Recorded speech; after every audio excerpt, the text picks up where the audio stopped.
If you watch this channel, you know that I firmly believe that the best piece of hi-fi gear is the one that you have or can afford, or the one that gets used the most. So maybe you do have a 2-channel system elsewhere in your home that you've assembled and spent some considerable money putting together, and you enjoy it for a few hours each and every week. But elsewhere in your house, you have smart speakers, maybe a pair of powered monitors that are always on, always seeming to play music. Which one of those systems is the better investment? I ask because today's product begs that very question. So settle in, hit that like button, subscribe if you're not already, because we're going to mix it up with the Mu-So 2 from Naim.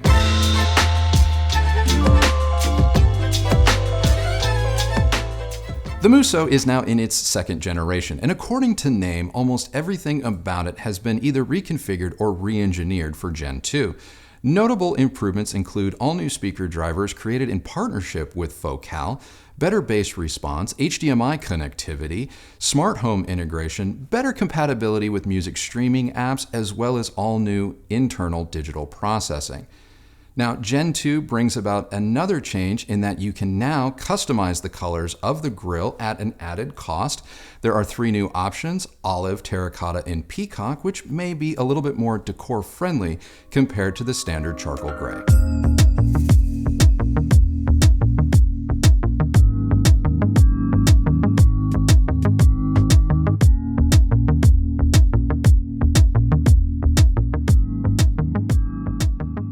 While the Mu-So 2 may be an all-in-one music system, its form factor is a lot more like a soundbar than it is a smart speaker.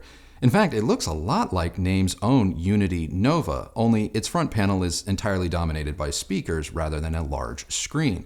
Still, the Mu-So 2 looks completely at home in a living room environment just as much as it does below your TV, acting as a 2-channel soundbar. The design and construction of the Mu-So 2 is next level. All of the materials Naim has chosen here look and feel premium.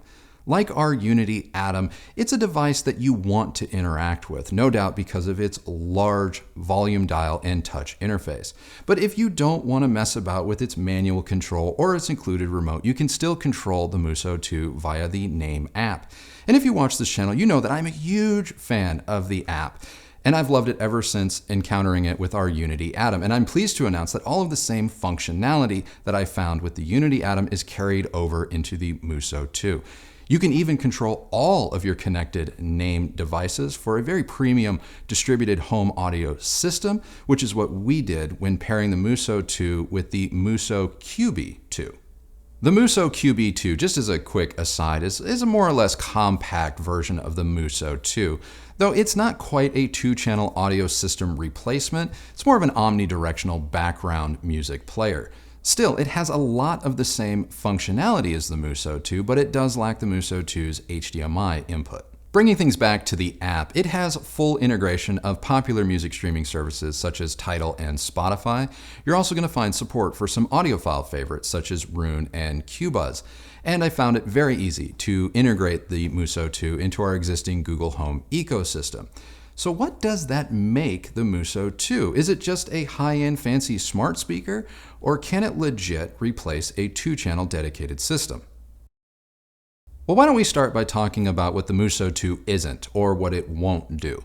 Because it is a 2-channel system, no question.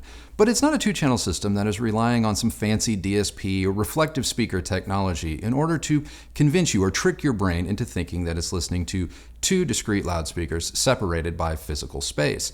And so knowing that, we have to adjust our thinking just a little bit. Or do we? I ask the question because the Mu-So 2, while being more directional, still sounds spacious. That is to say that there is some depth and width to its sound. It sounds far larger than its physical size.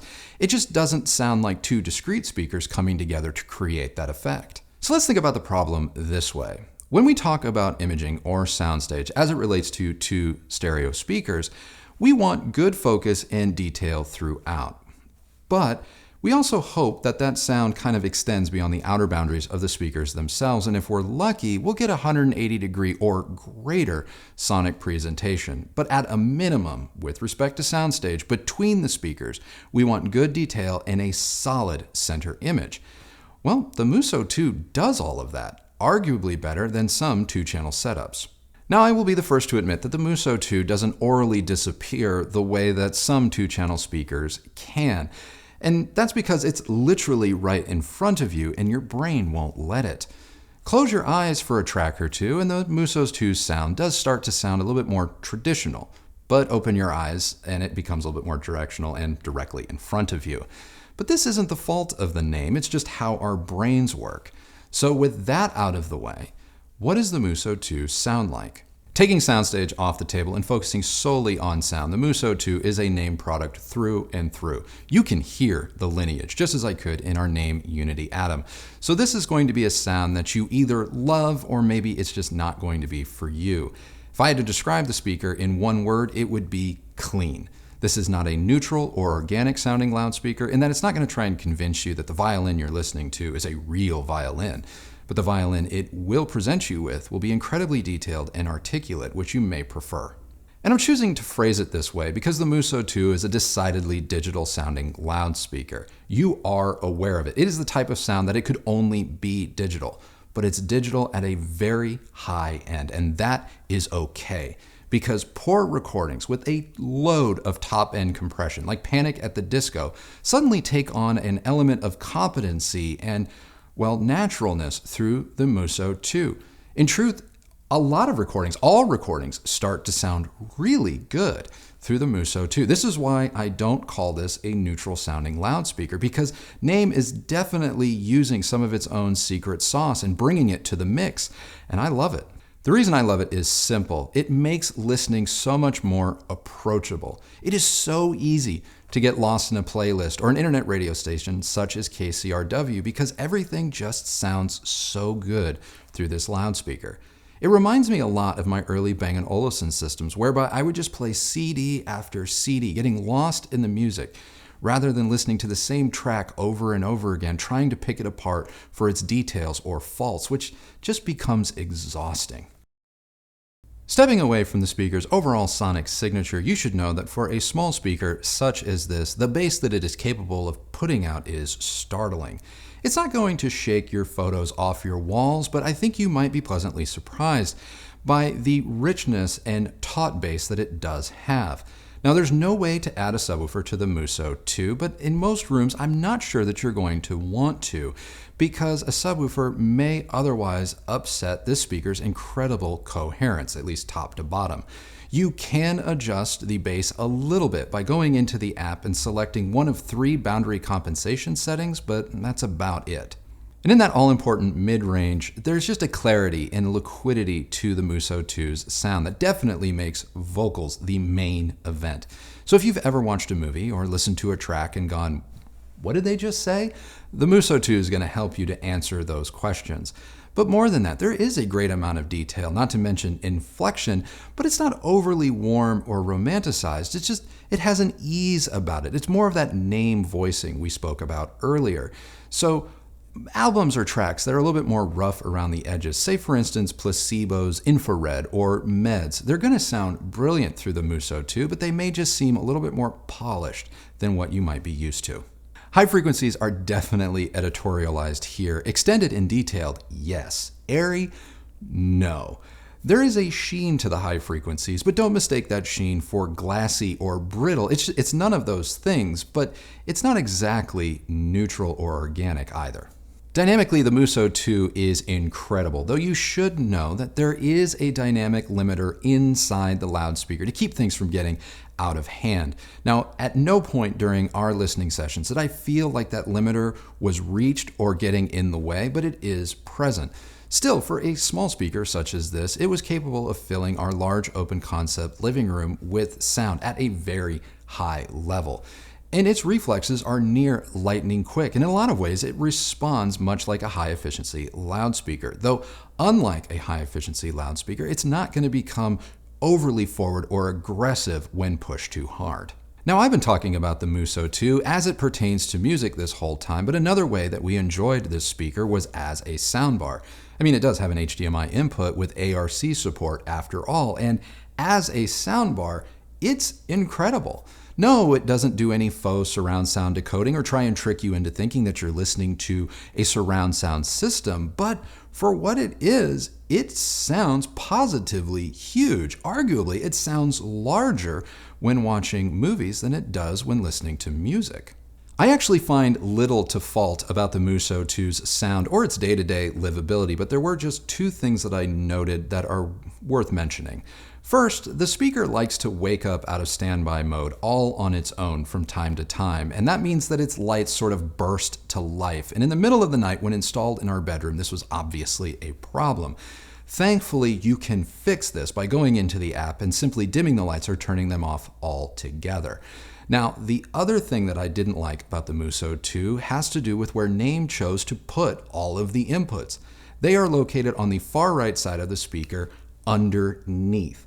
I have no idea why Naim chose to do this, and if you use all of the inputs, you're going to end up with a fairly noticeable cable snake sticking out of the bottom right side of the speaker, and that just simply isn't sexy. Again, I have no idea why they chose to do this, given that there's so much real estate on the back of the speaker that they could have put the input-output options on. In reality, the Mu-So 2 really is kind of a Naim Unity Atom attached to a soundbar. It has all of the same functionality of an all-digital high-end 2-channel system for both music and movies, which is what makes it kind of difficult to compare to other products, as there just aren't a lot of products like the Mu-So 2 on the market, at least not right now. In direct comparison to our Sennheiser Ambio soundbar, the Ambio does a better job, a phenomenal job, at approximating the sound of a dedicated Dolby Atmos surround sound system. And when you use the app appropriately and with its clever DSP, it even manages to come off sounding like a pair of dedicated stereo loudspeakers, complete with separation in space between them.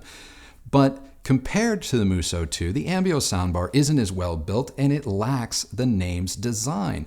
So it is a good all-in-one speaker, but it is not a complete 2-channel audio system make. And the same can be said for our LG soundbar. Like the Ambio, it does a better job at approximating the Dolby Atmos experience, making you feel like you're surrounded by discrete loudspeakers, especially when you use the LG's wireless surrounds. But compared to the Mu-So 2, it is leaner and more forward sounding. So I do prefer it for movies and television over the Naim, but I prefer the Mu-So 2 for music all day. Setting aside true stereo separation, if you wanted to build a 2-channel audio setup with the same functionality and sound quality of the Mu-So 2, I think that you would end up spending roughly, if not a little bit more, than this speaker's asking price. Heck, a Naim Unity Atom with an HDMI input is going to set you back more than $3,000, and that's before we're even talking about loudspeakers, which if you go with Focal, that's going to cost you another, $1,000 or more? So for the right person, in the right environment, the Mu-So 2 really is an all-digital 2-channel system in a single chassis. The fact that it is also a competent and exciting soundbar for movies, well, that's just another feather in the speaker's cap. And as part of a distributed whole-home audio system, when paired with the Mu-So QB2 or our Naim Unity Atom in our main system, this was distributed audio at an incredibly high level. But what I love the most about the Mu-So 2 is the fact that it just kept me listening to music. And isn't that the point of a system? And why I think this is a system maybe worth investing in. So that's it. That is my review of the Naim Mu-So 2. What did you guys think? Let me know down in the comments below. And I have a question for you. Where do you think the Mu-So 2 would fit in your system? And do you think products such as this are the future of high-end audio? Let me know down in the comments below. If you like this video, please do give it a thumbs up, like, and subscribe, and ring that bell so that you're notified, because coming up, we are doing our 100,000 subscriber giveaway. You're going to want to ring that bell so that you don't miss that video. If you use any of the links that Christy leaves you down below, know that that is a great way to continue to show your support for this channel and the work that we do here. And those of you that have done that, thank you very much. You can follow me on Instagram at Recovering Audiophile, and that's it for today. So remember, the only person that has to like the sound of your system is you. So happy listening, everybody. Thank you again for watching, and we will see you on the next video. Bye.